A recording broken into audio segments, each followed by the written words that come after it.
सुप्रभात बच्चों। आज हम लोग कक्षा 8 की पाठ्य पुस्तक नवभारती का पाठ 2 बस की यात्रा हास्य कथा का अध्ययन करेंगे। बस की यात्रा पाठ के लेखक हरशंकर परसाई जी हैं। इनका जन्म सन 1922 में होशंगाबाद मध्य प्रदेश में हुआ। इनकी प्रमुख रचनाएं रानी नागफनी की कहानी, तट की खोज, तब की बात और थी, भूत के पांव पीछे आदि। यह एक व्यंग्यात्मक लेख है। इसमें लेखक ने यह बताने का प्रयास किया है कि किस प्रकार पुरानी और खराब हालत की बस सड़कों पर चलती हैं। उनके मालिक केवल धन कमाना चाहते हैं। लोगों के जान माल के बारे में उन्हें कोई चिंता नहीं होती।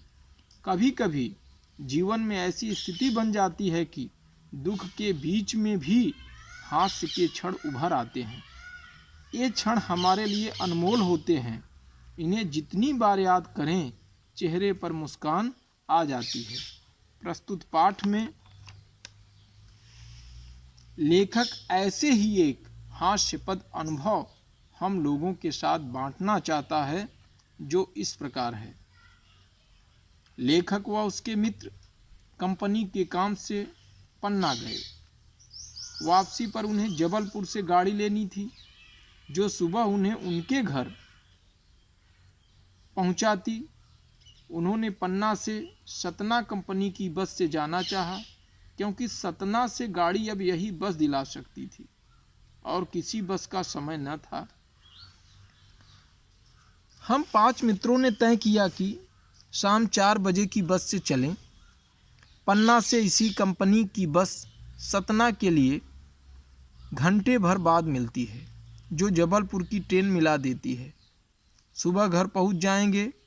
हम में से 2 को सुबह काम पर हाजिर होना था, इसीलिए वापसी का यही रास्ता अपनाना जरूरी था। लोगों ने सलाह दी कि समझदार आदमी इस शाम वाली बस से सफ़र नहीं करते। क्या रास्ते में डाकू मिलते हैं? ऐसी बात तो नहीं, थोड़ी बस अनोखी है। तात्पर्य यह है कि शाम के बाद रात्रि हो जाती है, और जो समझदार व्यक्ति थे उनको पता था कि रात्रि के समय में बस कहीं भी जा कर के रुक जाए और डाकुओं के द्वारा बस को लूट लिया जा सकता था। इसलिए लोग अक्सर राय देते थे, अपनी सलाह देते थे। बस को देखा तो श्रद्धा उमड़ पड़ी। खूब वयोवृद्ध थी, सदियों के अनुभव के निशान लिए हुए थी। लोग इसलिए इसे सफ़र नहीं करना चाहते थे कि वृद्धावस्था में इसे कष्ट होगा। यह बस पूजा के योग्य थी, उस पर सवार कैसे हुआ जा सकता है। बच्चों, समझ गए होंगे आप। कहने का तात्पर्य यह है कि बस चलने की अवस्था में नहीं थी।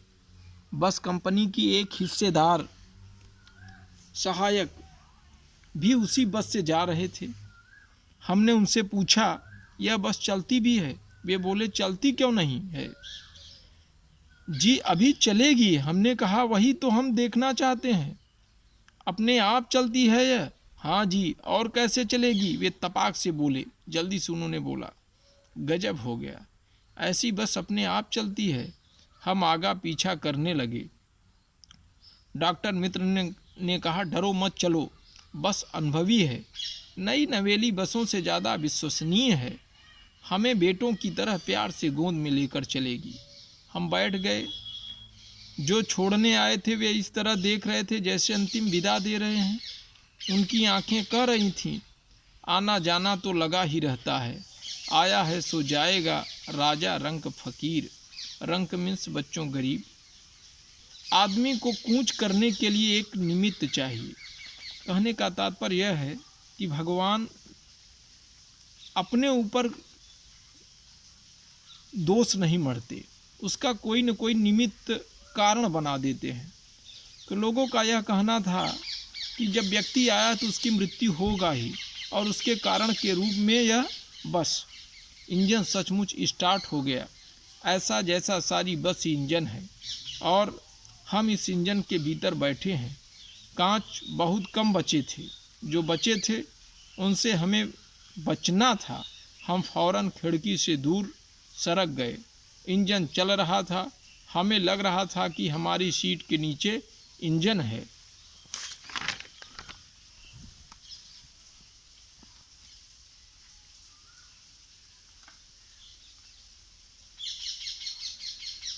बस सचमुच चल पड़ी और हमें लगा कि गांधी जी के असहयोग और सविनय अवज्ञा आंदोलन के वक्त यह अवश्य जवान रही होगी।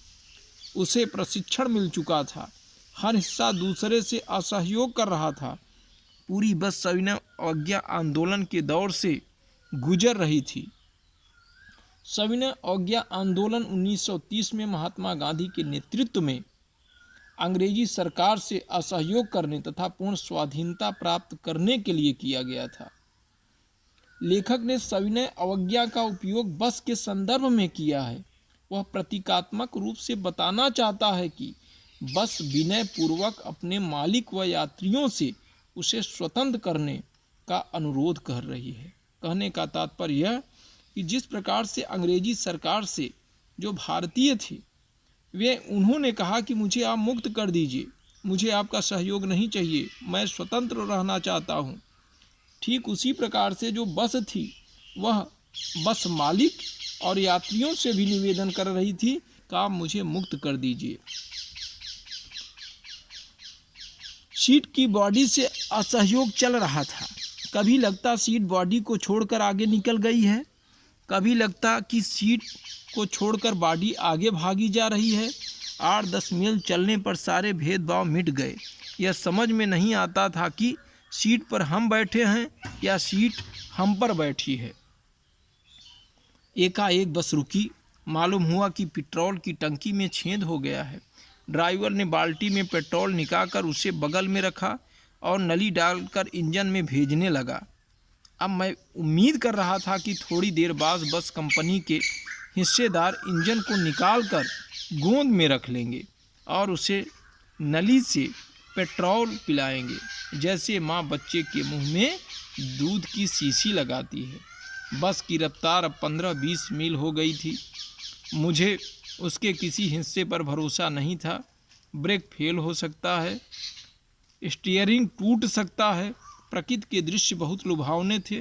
दोनों तरफ हरे भरे पेड़ थे जिन पर पक्षी बैठे थे। मैं हर पेड़ को अपना दुश्मन समझ रहा था। यहाँ प्रश्न है कि लेखक हर पेड़ को अपना दुश्मन क्यों समझ रहा था? क्योंकि बस की स्थिति देख करके, उसकी स्टीयरिंग देख करके उसने सोचा कि ऐसा न हो कि कहीं स्टीयरिंग टूट जाए और यह बस जाके किसी वृक्ष से टकरा न जाए। इसलिए लेखक हर पेड़ को अपना दुश्मन समझ रहा था। जो भी पेड़ आता डर लगता कि इससे बस टकराएगी। वह निकल जाता तो दूसरे पेड़ का इंतजार करता। झील दिखती तो सोचता कि इसमें बस गोता लगा जाएगी। एकाएक बस फिर रुकी। ड्राइवर ने तरह तरह की तरकीबें की पर वह चली नहीं। सविनय अवज्ञा आंदोलन शुरू हो गया था। कंपनी के हिस्सेदार कह रहे थे बस तो फर्स्ट क्लास है जी। यह तो इत्तेफाक माने संयोग की बात है। क्षीण चांदनी में वृक्षों की छाया के नीचे वह बस बड़ी दयनीय लग रही थी। लगता जैसे कोई वृद्धा थक कर बैठ गई हो। हमें ग्लानि दुख हो रही थी कि बेचारी पर लद कर हम चले आ रहे हैं। अगर इसका प्राणांत मृत्यु अंत प्राणों का अंत हो गया तो बियाबान जंगल निर्जन स्थान में हमें इसकी अंत्येष्टि करनी पड़ेगी। हिस्सेदार साहब ने इंजन खोला और कुछ क्षण सुधारा। बस आगे चली। उसकी चाल और कम हो गई थी। धीरे धीरे वृद्धा की आंखों की ज्योति जाने लगी। कहने का तात्पर्य जो लाइट थी वो कम होने लगी। चांदनी में रास्ता टटोल कर वह रेंग रही थी। आगे या पीछे से कोई गाड़ी आती दिखती तो वह एकदम किनारे खड़ी हो जाती और कहती निकल जाओ बेटी, अपनी तो वह उम्र ही नहीं रही। एक पुलिया के ऊपर पहुंचे ही थे कि एक टायर फिस करके बैठ गया। बस बहुत जोर से हिलकर थम गई। अगर रफ्तार में होती तो उछलकर नदी में गिर जाती। मैंने उस कंपनी के हिस्सेदार की तरफ पहली बार श्रद्धा भाव से देखा। वह टायरों की हालत जानते हैं, फिर भी जान हथेली पर लेकर इस बस में सफ़र कर रहे हैं। उत्सर्ग मीन्स त्याग की ऐसी भावना दुर्लभ है। कहने का तात्पर्य सोच समझ करके मुसीबत मोल लेना। हिस्सेदार साहब को पता था, बस की स्थिति को जानते थे, फिर भी अपने प्राणों का उत्सर्ग करने के लिए वो तैयार बैठे हुए थे। सोचा इस आदमी का साहस और बलिदान भावना का सही उपयोग नहीं हो रहा है, इसे तो किसी क्रांतिकारी आंदोलन का नेता होना चाहिए।